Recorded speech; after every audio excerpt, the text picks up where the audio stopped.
नमस्कार दोस्तों, मैं अंकुर उपाध्याय स्वागत करता हूं आप सभी का आपके अपने YouTube channel share market analysis में। दोस्तों, बात करूंगा आईटी स्टॉक्स के बारे में और specially large cap blue chip IT stocks के बारे में, जिनमें मैं इंक्लूड करता हूं टीसीएस को, इन्फोसिस को, विप्रो को, एचसीएल टेक को, टेक महिंद्रा को। काफी सारे लोगों को मेरे से ये भी प्रॉब्लम होने लगी है अब कि आप केवल इन्हीं 5 स्टॉक्स पे क्यों बात करते हो। आईटी में बहुत सारे स्टॉक हैं, उन्हें भी रिकमेंड करो, वो भी मार्केट लीडर हैं।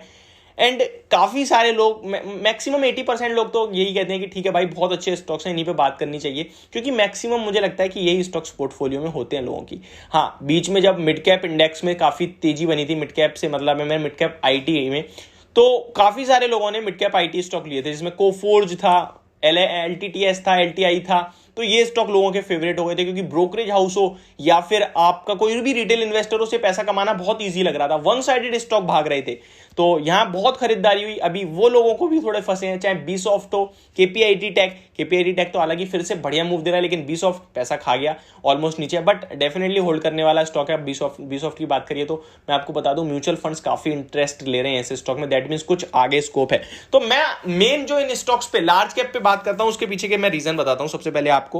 तो वो रीजन ये है दोस्तों कि अगर मार्केट बाउंस बैक, रिकवरी या फिर पूरा आईटी चलेगा, तो सबसे पहले लार्ज कैप ही चलने हैं, ब्लू चिप ही चलने हैं। और यहां सेफ्टी पॉइंट मेरा थोड़ा बढ़ जाता है, यानी कि अगर मार्केट इनकेस कुछ गलत होता है, रिसेशन आता है और 3-4 महीने पिटाई पड़ती है, तो मेरी रिस्क भी थोड़ी सेफ रहती है as compare to mid cap. Mid cap में काफी बड़ी गिरावट हो सकती है, लेकिन अगर मिड कैप 20% गिरेंगे तो लार्ज कैप मुझे लगता है 10% गिरेंगे। तो ये भी एक कंफर्ट है, तो इसलिए मैं इन स्टॉक्स पे ज्यादा फोकस करता हूं। अगर आप कंपेयर करेंगे तो 10 लोगों की पोर्टफोलियो में पूछेंगे तो मिड कैप वालों के पास अगर 2 होंगे ना, तो 8 लोगों के पास लार्ज कैप ब्लू चिप ही होंगे। तो फिर क्यों ना उन्हीं स्टॉक्स पे बात करी जाए जहां पे ज्यादा लोगों का इंटरेस्ट है, ज्यादा लोग जानना चाहते हैं, ज्यादा लोग सर्च कर रहे हैं।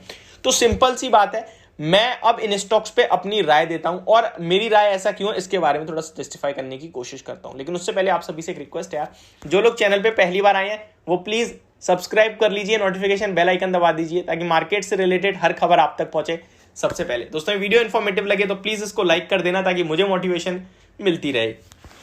अब मैं सबसे पहले अगर बात करूं तो मेरी प्रेफर्ड पिक क्या है वो भी मैं आपको बताऊंगा, लेकिन सबसे पहले बात करते हैं भारत की सबसे बड़ी आईटी कंपनी टीसीएस के बारे में। तो टाटा कंसल्टेंसी सर्विसेज लिमिटेड के बारे में बात करूं तो मुझे बहुत पसंद है पर्सनली, और मेरी पोर्टफोलियो में भी है, और मैं इसको लंबे समय के लिए होल्ड करता हूं और लंबे समय से होल्ड भी कर रहा हूं। मुझे लगता है आपको भी करना चाहिए, लेना चाहिए, और अगर आपके पास है तो बने रहना चाहिए। इसके पीछे का रीजन है दोस्तों, ये स्टॉक कहीं नहीं जाने वाला है। ये मार्केट में 30 साल 40 साल से है, और आपको आगे 30 साल 40 साल भी रिटर्न बना के देगा।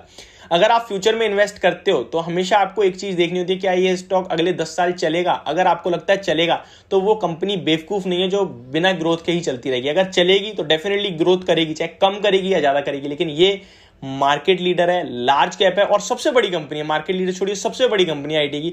तो अगर यही ग्रो नहीं करेगी तो बाकी आईटी तो करेंगी क्या। तो मुझे लगता है अच्छी खासी डील विनिंग वाली कंपनी है, काफी सारे कॉन्ट्रैक्ट्स आते रहते हैं, आपको पता है। ये कंटिन्यू, ऐसा नहीं है स्टॉक का प्राइस गिर रहा है तो कंपनी खराब कर रही है, कंपनी कंटिन्यू डील विनिंग्स कर रही है। और स्टॉक का प्राइस गिरने का पीछे जो रीजन है वो है अमेरिका में जो ये प्रॉब्लम चल रही है, और रिसेशन आया है, नहीं आया है, आएगा नहीं आएगा वो बात की बात है, लेकिन इतना मैं डेफिनेटली श्योर हूं कि ग्रोथ वापस आएगी।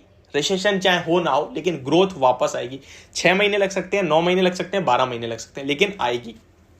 और ये स्टॉक ऐसे हैं, और साइकिल भी अगर आप देखें तो 2 साल कंटिन्यू भागने के बाद 6 महीने रुके हैं, तो मुझे लगता है साइकिल भी है एक। अभी आपको 6-7 महीने और अगर कंसोलिडेशन देखने को मिल जाए, गिरावट, तो क्या गलत है। कोई ऐसा तो नहीं स्टॉक का प्राइस खत्म हो जाएगा। तो मेरे हिसाब से वन साइडेड बाय है और खरीद के रखिए। अब मैं बात करता हूं, एक सीधी राय बता दूं, सारे स्टॉक्स में मैं बाय एंड होल्ड की रिकमेंडेशन दे रहा हूं। मैं डायरेक्ट आता हूं कि मुझे सबसे ज्यादा कौन से पसंद है। तो मुझे सबसे ज्यादा एक तो टीसीएस पसंद है और दूसरा इन्फोसिस पसंद है, क्योंकि वो स्टॉक एक शानदार परफॉर्मेंस वाला स्टॉक है। और 13 अक्टूबर को उस स्टॉक के Q2 के रिजल्ट्स आने वाले हैं, जहां आप सभी के लिए 2 खुशखबरी आ सकती हैं। एक तो 99% आएगी, वो है डिविडेंड। कंपनी डिविडेंड पे करने वाली है। कितना डिविडेंड पे करेगी इसका अनुमान मैं आपको इन्फोसिस वाली एक प्रॉपर वीडियो बनाऊंगा, उसमें बताऊंगा। तो आप चैनल के साथ बने रहिए। अगर सारी बात इसी में करनी तो फिर वीडियो नहीं देखोगे आप यार। तो अभी बात करते हैं एक और खुशखबरी जो है वो बायबैक से रिलेटेड है, इन्फोसिस की। तो बायबैक पे भी बात हो सकती है, बट ये अकॉर्डिंग टू द जेफरीज है। ये कंपनी की तरफ से ऑफिशियल नहीं है, लेकिन कंपनी की तरफ से ऑफिशियल ये है कि हम डिविडेंड पे करने वाले हैं। कितना पे कर सकते हैं इसका मैं हिस्ट्री बता के आपको बताऊंगा कि कितना पे कर सकते हैं, ठीक है। अब मैं आपके साथ बाकी के शेयर करूं कि HCL टेक, टेक महिंद्रा और विप्रो में क्या करना चाहिए। तो दोस्तों बहुत बड़ी पिटाई पड़ी है।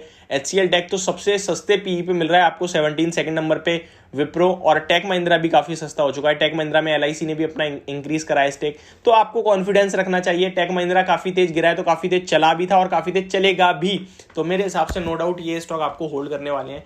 HCL टेक आपको 4, 4.5, 5% तक की डिविडेंड यील्ड का सपोर्ट दे रहा है, तो डेफिनेटली लॉन्ग टर्म के लिए तो मुझे कोई डर और घबराहट नहीं लगती, लेकिन शॉर्ट टर्म का व्यू है तो डेफिनेटली आपको थोड़ा पेशेंस रखना पड़ेगा। और सबसे बड़ी बात यह है कि गिरावट को देखना पड़ सकता है, वहां पे आप मजबूत रहिए बस। तो ये मेरी पूरी वीडियो IT स्टॉक्स को लेकर, होप आपको समझ में आई होगी। Thank you so much for watching this video. Have a great day guys.